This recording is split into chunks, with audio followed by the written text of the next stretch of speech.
Hello everybody, my name is Yannick Pelletier and I'm a Swiss Grandmaster. In this video we are going to take a look at the game Caruana against So. This is the first round of the Candidates Tournament in Berlin 2018, and actually, as we know, Caruana won that tournament eventually, so that first round proved very important to give his confidence a boost. And he actually said that afterwards, that this game was one of his best in the tournament, so it's definitely interesting to take a look at it. Caruana with white plays d4, knight f6, c4, e6 and g3. He's prepared some special lines in the Catalan for this tournament. Well, the Catalan has been a major part of his opening repertoire in the past years, actually for many years already, so no real surprise here. Bishop b4 check, bishop d2, bishop e7, bishop g2, d5, knight f3, castle, and c6, a main position nowadays, perhaps the main line even for black players, this delayed closed Sicilian with a check first on b4, and here usually the main move is queen c2. You can also play bishop f4 at once, but as he mentioned afterwards, after the tournament, Caruana prepared for this Candidates Tournament the move queen b3, which is nothing new and which is also nothing special in itself, but actually it's something a bit fresh, unexpected for the opponents. He played knight bd7, entirely possible of course, and bishop f4, not bishop b4, which is an option. And here black went for a5, which is a very decent option. Rook d1, but here I don't really like black's continuation. I would have preferred b5 immediately. The point is, of course, black doesn't lose a pawn here. If takes and queen takes b5, there is bishop a6 hitting e2, so black is winning the pawn back with a better pawn structure and very free piece play, so that wouldn't be good. So the reaction is c5 here, it has to be. But after bishop a6, black is going to play b4, and it's not so easy for white to organize his play. For instance, if queen c2 b4 or knight bd2 b4, anyway, he needs to protect that pawn. If he plays rook e1, probably intending e4, well, now perhaps knight h5. There is a difference. The bishop cannot really go back too far. It has to go to e3, and now besides the simple move going back with the knight to f6, there is also f5, gaining that stonewall pawn structure, which is here quite a decent option for black. I believe the game is quite unclear here, and black doesn't really have worse chances. Whereas after knight h5 immediately bishop c1, now things are a bit different because the bishop is actually better placed on c1, especially against a stonewall pawn structure, when now knight c3 would be played. Or if he goes a4, queen c2 f5, then knight bd2, probably bishop d6. Perhaps this would have been the most consequent for black here. Nevertheless, transposing into some sort of stonewall. Well, he went back to f6, knight bd2, and b5 now. But there is a small difference after c5, b4, queen c2, a4. White's pieces are a bit better coordinated, and well, Caruana didn't want to play e4 immediately, probably because of b3, which is definitely a bit messy. If the queen has to go back to b1 or something like this, it's not so natural, so he preferred playing rook e1 immediately. Well, now black played a logical move actually. If bishop a6, that doesn't really work. We can take on a4, and now c6 is being hit immediately by the queen, so we can't really play bishop takes e2. So he went e5, knight takes e5, knight takes e5, d takes e5, knight d7. A very thematical pawn break in the center by black, and this move knight d7. Now black makes sure he recovers one of the 2 pawns on c5 or e5, so he's not gonna be a pawn down eventually. Knight f3, and here I believe that Wesley So made an important mistake, which in a broader sense cost him the game, I believe. Well, we will see the consequences of what he's done in the game. In my opinion, knight takes c5 was better.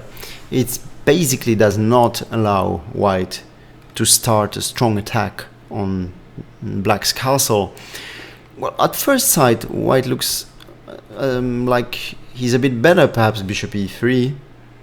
But there is rook a5 here. It seems a bit clumsy, but black actually may not be even maybe not be worse here. He also has some trumps in his position, and he can improve then with maybe queen b8, rook c8, try to play knight e6 somehow and push pawns. Well, I'd prefer white's position slightly, but not by much. It's still quite messy. But after bishop takes c5, white's play develops very naturally. Knight to g5, threatening, of course, mate on h7 here. So it forces g6, bishop f4, queen b6, and e4. And everything flows actually for white here. He immediately breaks in the center, and it appears to be strong, very strong. It's strangely enough, I was commentating on the game live together with Judith Polgar on site in Berlin, and afterwards in the press conference, Caruana said he wasn't too sure about white being better here. But in fact, in a crucial variation we are going to take a look at a bit later, he overlooked something for him, and it's actually here already clearly better for white, as we can see. Well, b3 was played. This is normal. He has to find some counterplay on the queen side. Well, if queen e2, there is bishop a6, queen f3 and a3, and black obtains a very strong pass pawn on the second rank, which is not something white should, try and get, or allow at least.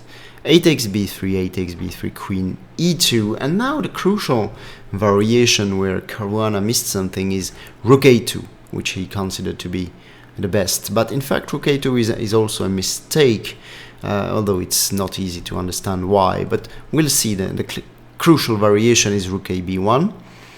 Well, first of all, if h6, now a typical pattern here, which we're going to meet again, it's knight takes f7, rook takes, and e takes d5, even stronger than e6. And after e takes d5, white has a huge attack, starting of course with e6, but of course he can also play both e6 and d6 and try to get far advanced pass pawns here. So black is in great trouble here.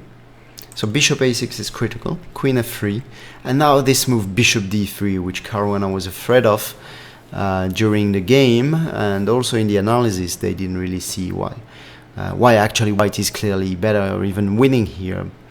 The key move is queen takes d3, bishop takes f2, king h1, bishop takes e1, and now not take back on e1, when queen f2 would be extremely complicated here indeed. But the key move is e takes d5, leaving the bishop on e1 untouched, but getting extremely strong play. First of all, c takes d5, queen takes d5, and one of the two pieces, the knight on d7 or the bishop on e1, both are hanging, and there is also e6 in the air. So this appears to be winning for white. Excuse me, I've changed the position. So what I'm looking for is knight c5 here as an option after e takes d5, queen e3 hitting the bishop, bishop b4, and e6. And it doesn't really appear clearly on first sight, but white is actually winning in an attack here, and it's not too surprising if you think about it. White's pieces are all, even the bishop on g2, directed and contributing to white launching attack. The pawn on e6 is going to destroy black's castle, and black only has the poor rook here to defend the king, so it's really not enough. There is superiority for white in the attack, and he's actually winning here. Probably the best move was to take on a1 and take on e5 here. It's a small tactical possibility after bishop takes e5 to play f6, regaining the piece. White is certainly better here after he takes on d5, takes on e5, and queen takes e5, and however black takes on f2, he's going to be better with white. He still has an attack. Black's king is in danger, but things wouldn't have been as clear as in the game when bishop a6 was played, queen f3, and now again I said that we would see this pattern again. h6, it's coming, knight takes f7 would have been still a bit better for black compared to what he got in the game. Rook takes, e takes d5, again this idea to take on d5 instead of playing e6, which is more dangerous definitely. For instance, knight f8, e6, rook e7, and d takes c6. It's probably not the only path, but a very strong one for white. After rook a e8, there is bishop takes h6, and well, white already has many pawns for the piece he sacrificed, 4 pawns even. Well, perhaps e6 is attacked or can be taken, but in view of black's king, it is clear that white has better chances here. Yet bishop c4 played in the game was inferior to all this. Rook takes a8, rook takes a8, and e6, breaking open again the black king. D takes e4, pawn takes f7, bishop takes f7, knight takes e4. Well, to assess this position, it's the first factor is once again king's safety, and in that sense black is clearly under an attack. Probably black could have minimized the damage by playing bishop d5 or rook e8. Yet, for instance, bishop d5, queen g4 is awkward, as well as rook e8, rook d1, bishop d5, queen d3. And white's pieces are very menacing here, and white's advantage is basically beyond any doubt. But in the game, bishop d4 was played, and this is worse because of knight d6. He's able now to bring the knight immediately into the attack.